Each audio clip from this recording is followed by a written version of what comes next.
Hi. Thank you so much, guys, for joining. My name is Judith Bengo, and I'm your host for today's session. Welcome to Pennical's Live TV, and today's chat will be with Dr. Kiki. Oh, thank you. Thanks for the thumbs up. This is an interactive session, guys. So please, when you join the session, feel free to leave your comments. Feel free to keep tapping the heart button. Just keep the comments rolling in. And yeah, this is an interactive session, so let's quickly do that. Today's session will be with Dr. Kiki, and we'll just be learning about her unique journey. That's the journey of transitioning from being a medical doctor to being a famous Nollywood actress. Hi guys, thank you so much for joining. Please, when you join in, just state your name and let me know where you're joining us from. Hi Bengo, welcome. Oh wow, our guest is here. So like I was saying, welcome to Pennical's live chat, and today we'll be having a conversation with a famous Nollywood actress and producer. She's already here as we speak. I'll just go ahead to read her citation and then add her up to the session so we can begin. Yes, keep the hearts coming in, guys. Keep tapping, keep the comments coming in. If you want to ask a question, just look beneath your screen. You'll find a question mark button down there. So just click on it and send in your questions. Dr. Nkiruka Omeili is a Nigerian actress and producer, best known for her role as Lovette in the TV series Lekki Wives.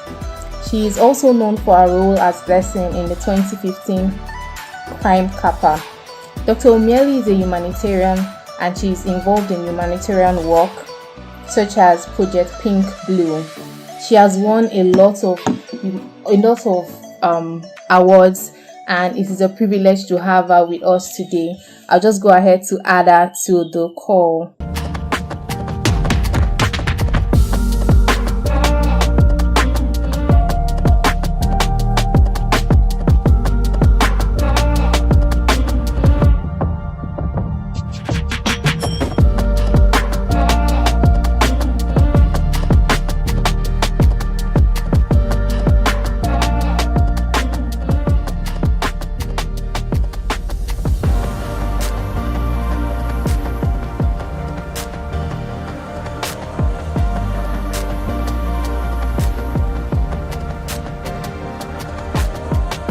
Hi.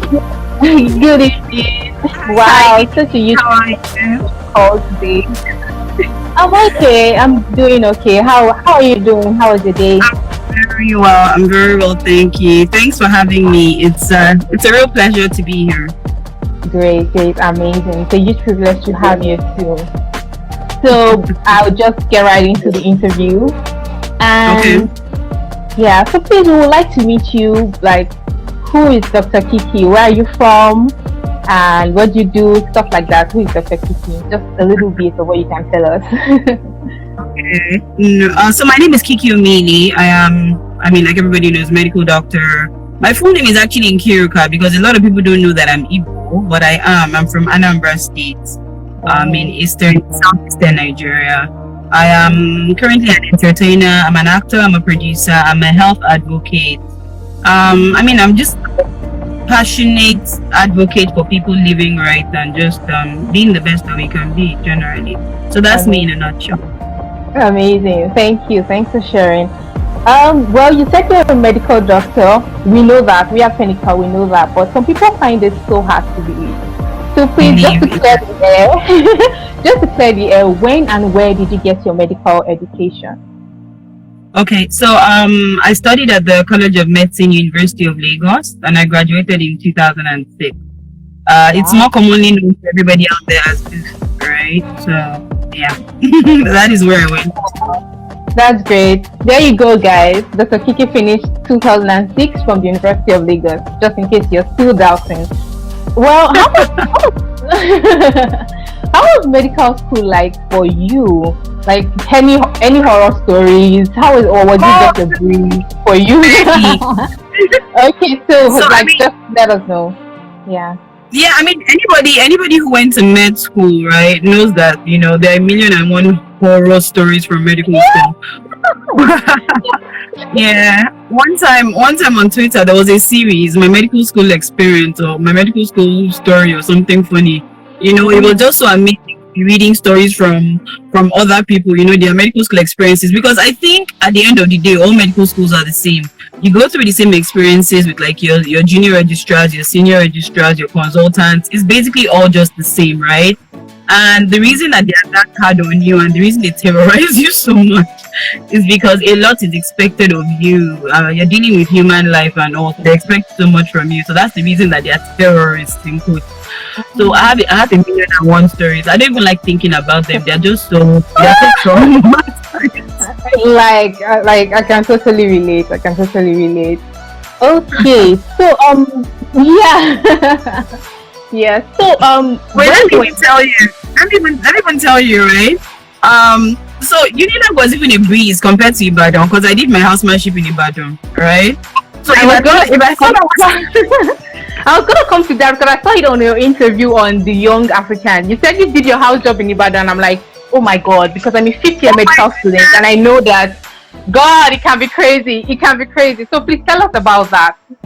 Oh my goodness. So like if I thought I was terrorized in news, like it was just like 5 times worse in Ibadan. In Ibadan they're not stricter about certain things. Like for instance, the female doctors can't even wear trousers. Yes, I had to change my entire wardrobe, you know, to accommodate a lot of skirts. And then there were many times I'll get into trouble for greeting a consultant sitting down. I mean, a consultant will enter the ward and I'll say, "Oh, good morning, sir." And then they'll be like, "Did you train here?" And I'm looking at them like, "No." They're like, "Why are you sitting down and greeting me?" I'm sorry, I trained in Lagos. I had no idea that was a thing, you know. Exactly. Wow. So yeah, well, we can totally relate to that because medical school is a bit strict, and like you said, there's a lot expected from us, so we totally understand that. Before we go on, guys, what medical school are you in though? I just said so. I'm in the University of Ibadan, 5th year, so I totally understand. I totally understand when you said that our house job was crazy. I'm like, we usually advise people do not come to UCH for your house job. Don't do it. Yes, you are in Ibadan. Yes. So let me ask you, there were a couple of consultants I remember from Ibadan. I wonder whether they are still there. So there was this sugar guy interest. I don't know if he's still there. Still very much around. Still there. And then there was JK. I think he was general surgery. JK, is he still there? Still there. We still have our teachers. They're all around. Nice. Yeah. Dr. Kiki in dermatology, she's still there. Yes, she's still there. Nice. She was my first consultant. Oh, yeah, wow. Yeah. I went through that unit first during my house job. Yeah. Oh wow. All right, guys, if you have any questions, please just tap the question mark tool beneath your screen and send your questions for Dr. Kiki, and she'll be glad to take them all. So, about your acting career, how did you get started? Did you start in medical?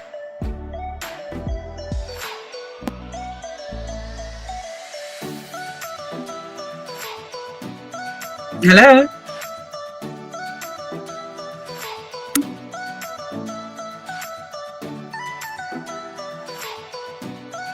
Hello? Yeah, sorry, the network was acting up sometimes. Yeah, it does that sometimes. Can you hear me now? Oh, okay. Can you hear me now? Yeah, it does. But can you hear me now? Yeah. Yes, I can. Okay. I hear you. Okay, yeah. Okay, great. Yeah, sorry about that. So I was saying, acting and being a medical doctor, was it that you started while you were in medical school, or did you wait till you were done with your medical education? How was it like the transitioning period? Okay, so I never actually acted while in med school. I was just really interested in entertainment generally. So I did some modeling while in med school.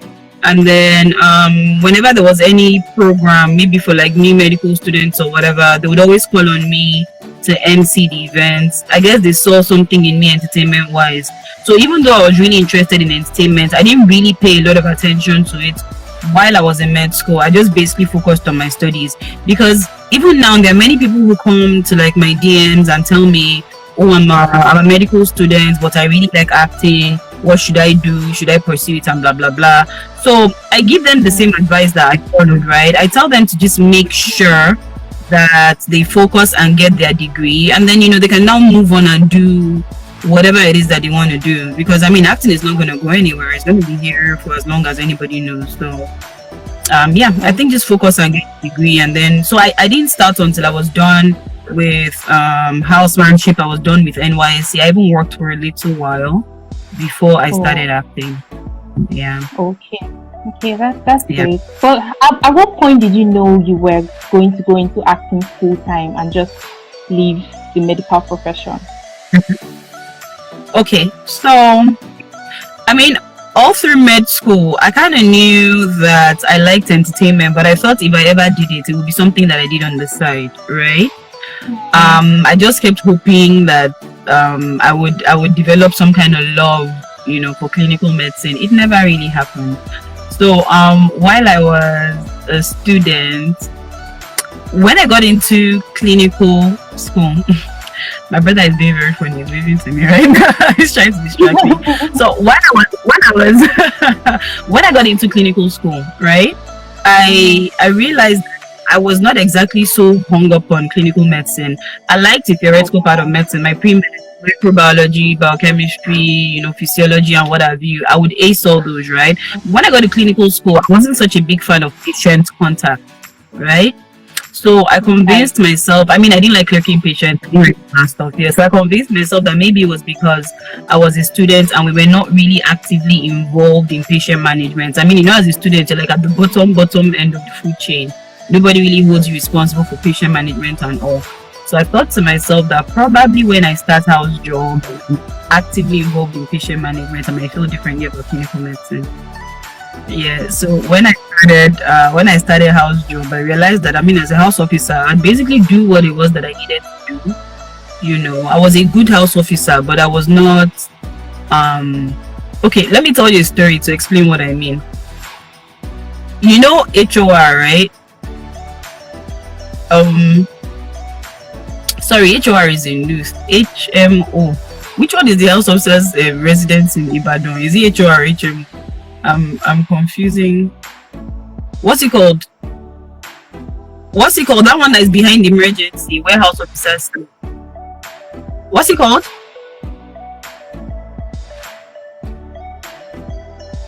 I don't remember. Anyway, I don't remember what it's called in Luke. There are two words in my head. So anyway, I remember I was walking from emergency. Then I'll do my pediatrics posting. And I was with the fellow colleague of mine, right? And we were walking from, like the major hospital building through that back. There's like a back path that leads to the house officer's residence. The one that's behind A&E. And I remember that. What you don't remember what it's called? I'm trying to remember. It's HOR. Yeah, they said HOR. Okay, I was correct. Yeah. Okay. So I was right. Okay. So yeah, we were walking, and then he said to me, pediatrics was like the most difficult posting because the consultants were so hard on you. So we're walking back to our room, right? Yeah. And then he said to me that, sometimes he wakes up at 3 a.m., and then he strolls to the ward to go and check on his patients, and then he comes back to sleep if his patients are okay. So I said to him, oh, really? That's when you're on call, right? And he's like, oh, no. Even when I'm not on call. Whoa. So I thought to myself, oh wow, this guy is so passionate about medicine that even when he's not poor, he will get up from his bed in the middle of the night and stroll to the wards and go and check on his patients. I personally knew that I would not do that. I would only be maybe on the wards, 24/7, or I would only get up and go and do that if I was actually needed and I was on call. I would always do whatever it was I needed to do, but to actually not be on call and go and do that, to do the extra. So it was at that. Yeah. No, but to be honest, it was at that moment that I knew I was probably not going to practice clinical medicine. It was at that very moment that I knew. Okay. Because Yes, because in any field you are, you just have to be passionate about whatever it is you do, because you're competing with other people who are passionate. So you cannot really, not like put it, you can't really excel at certain things if you don't have the passion for it. So I realized what I have a passion for is advocacy, right? Oh. And that comes in very handy. I mean, being a doctor, I know about so much. I know about a lot of stuff that, should I say, regular people who aren't doctors don't know. So yeah, the advocacy thing is, I think that's it for me.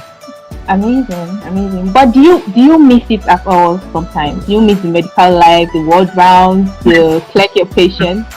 You don't? I don't. Not even one bit. Okay, that's good. I don't miss clinical medicine. So I love all the knowledge acquired. I love the theoretical part of medicine. I love how our bodies work. I like how God has somehow just, created all these things in our body to act a certain way. It's fascinating to me the way the human body works, right? But you see, like actual clinical medicine, like what's wrong with you? When did it start? Okay. That works. So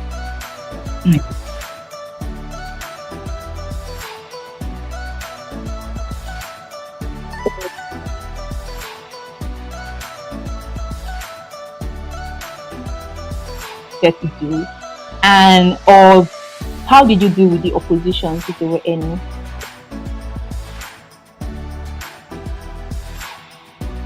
Okay. I think people generally assume that there was opposition, right?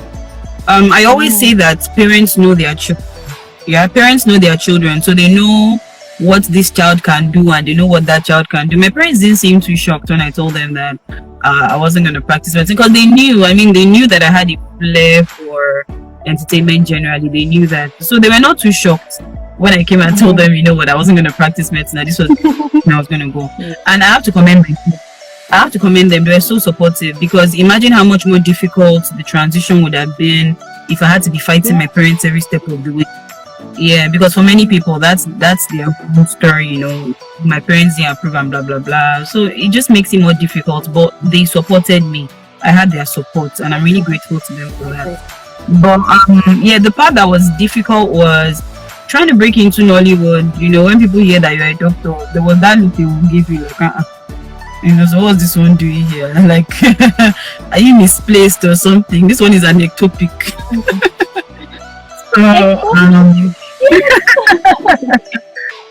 Medical students with their dry slangs. Our medical students have dry slangs, my goodness. Like when you attended a clinic of like a group that you were into, they'll say you're an ectopic.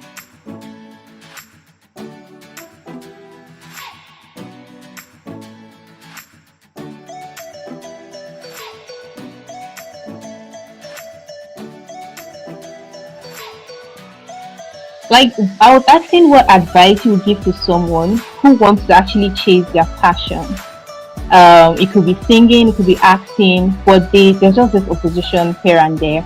And I know when you left, I don't think you were so confident that you would be this famous and you would be this popular doing. Maybe you were, but some people would have this fear of, what if I fail at this? How do I go about it? So, what would you advise someone who is dealing with this fear? And they're like, I want to face my passion, but the fear is there. And coupled with the fear, there's family and friends telling you, won't you just face medicine? This is what you know. So what advice would you give to someone who's in that situation? Okay.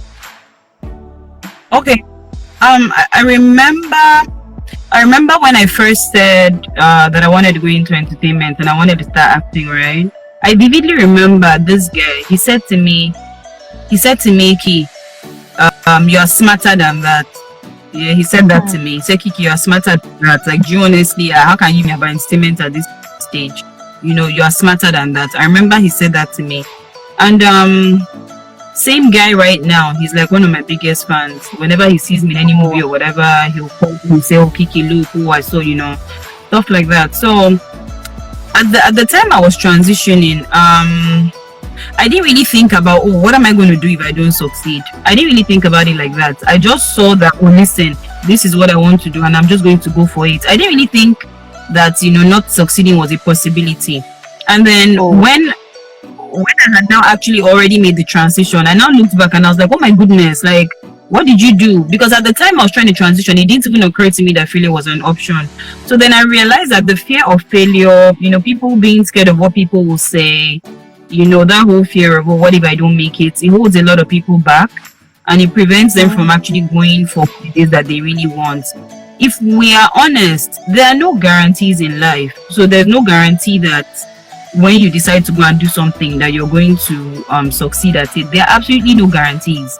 And in an industry such as the one that I went into, when you start in the beginning, it's not financially rewarding at all in the beginning, because there's that whole who knows, So in the beginning it's not. It's as time goes on and you gain some ground and you gain some popularity, that's when you start to command some reasonable amount of money for your craft. So I would say, really, people should just not let fear stop them, because fear, it gets in the way. Go for whatever it is you want. If there's anything that we have learned during this 2020, because 2020 has been such a trying year, my goodness, there have been so many people that I know personally that have died. And then I keep thinking, it keeps making me wonder, like, okay, what if, because they didn't know they were going to die. There were people who were crying about Ibido Igodalo's death that are dead now. When did she die? She died like how many weeks ago? And some people were shouting and crying when she died, and then now they are dead. The point I'm just trying to make is, we all have a limited time on earth, right? We are not here for the long haul. We are all just visiting on earth. So for the time, for the limited time that we have on earth, we need to make sure that we spend doing the things that we love, the things that impact people positively. I mean, you can't be doing a job that you don't like simply because you are scared of what will happen, or you're scared of what people will say. Life is short. So just go for what it is that you want, but make sure it's something that that you are good at and that you can succeed at. So I mean, for what you want, and then pray hard, seek the face of God, so you know whether that thing is actually for you. Sometimes those things you want are not your end point. Sometimes those things you want are just a stepping stone to where you're actually supposed to be, or where you're actually supposed to go.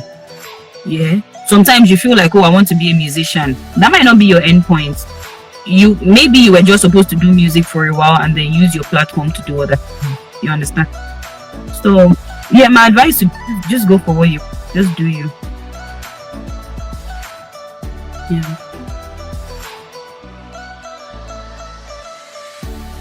Initially, you mentioned that it wasn't a breeze in the park for you. You said there were difficult times. So, what kept you going at such times? How did you still stay true to your getting your dream and getting your goal done? How did you stay true in times like that? I guess maybe just by telling myself that nothing good comes easy, and if you want something, then you have to work for it. Practically nobody's going to hand you anything on a platter of gold, Yeah, practically nobody. So whatever it is that you want, you have to work for it. So wow. Yeah, I mean, it was difficult at the beginning. I attended so many auditions. My God, those times were just crazy. But I'm happy I kept at it, because I mean, it paid off. So yeah. So from what you're saying, if you want something, just go get it. Just go for your dream. Get it. Wait for anybody to hurt. Because there are sometimes that there are sometimes that you're so good at something, and then many people are just sitting and waiting and hoping that somebody notices. You see, what if nobody notices? Many times nobody's going to hand anything over to you. You have to be the one to go and get it. You understand? Yeah. Yes, because there are many people like that. Like it's pointless just saying people would notice me if I'm good at. Yeah, because I mean, in this life, many times out there, yes, because many times in life, people don't get the things that they deserve, right? you know, some of the people who are in big positions or whatever, they were not the best. They were just the ones that were willing to go for it and go get it. Okay. So yeah, you have to go and get it. Nobody's going to give it to you. Wow. Thank you. So someone is asking here, said, will you practice medicine again?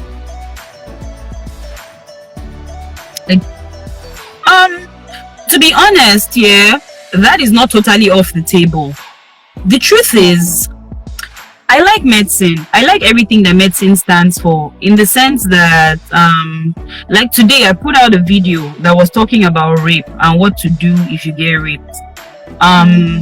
We know that there's something like DNA evidence. You and I know that, right? That if somebody rapes you, then they leave like a DNA trail on you, right? You and I know that. Many people don't know that, right? Yeah. So I put out that video telling people, you know, about what to do and, you know, what certain things mean and all that. And in the course of my career, I've constantly tried, you know, to be an advocate, just health-wise. Like even with the movies that I produce, I will always, you never catch me producing anything that, you know, I don't put some kind of health information here or there, because I feel like it's a fantastic platform, you know, to put information out there that many people might not know.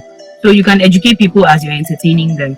So I always just say that, I mean, all options are open. I will not totally say it's never going to happen, because for me to be so passionate about health advocacy, of course, it means that medicine is a part of me. You know, so even though I'm not so big on clinical medicine, I will not totally discount it and say maybe I never will practice again. Because like I say, advocacy is practicing. You know, you might not be having physical contact with patients, but you are touching them somehow, you know, through the things you do, through the information you put out there, using whatever platform you have and all. So yeah. Somebody said, please do a movie telling us about the life of a Nigerian medical student. Oh my God.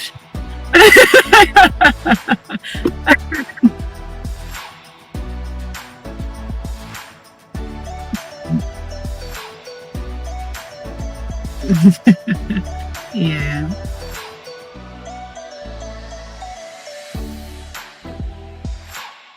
It will be very funny. Horror stories. horror stories.